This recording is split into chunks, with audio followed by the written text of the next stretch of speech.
البيت الذي تسكن فيه اليوم.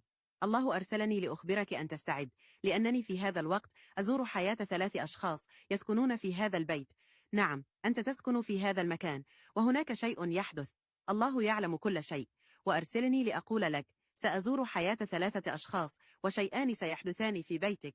ضاعف انتباهك واستمع جيدا. لا تسمح لنفاد صبرك أن يمنعك من تلقي رسالة الله.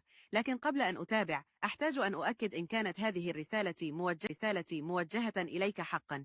الله قال إنها لشخص واحد فقط. ربما يشاهد هذا الفيديو ملايين، ولكنه لشخص واحد فقط. وأريد أن أعرف، هل هو أنت؟ هل تعرف تطبيق واتساب؟ اضغط على زر المشاركة. إذا ظهرت لك امرأة كأول شخص، فهي إشارة من الله أن هذه الرسالة موجهة لك. بعدها اكتب اسمك في التعليقات وقل: الله معي. الله يرسلني لأقول لك: أنا أزور بيتك وحياة 3 أشخاص. الأول هو أنت، الثاني هو زوجك أو شريكك، والثالث هو ابنك أو أحد أولادك. الله سيغير حياتكم، وسيتم عملين كبيرين في هذا البيت.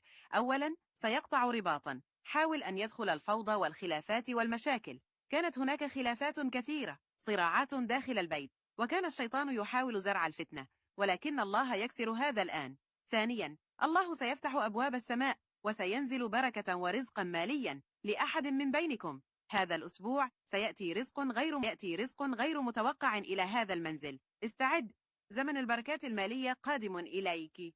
احفظ هذا الفيديو وارجع بعد أيام لتشكر في التعليقات. أنا أؤمن بذلك. أرسل هذا الفيديو لشخصين، واضغط على علامة النقطة لتأكيد هذه الكلمة في حياتك. باركك الله.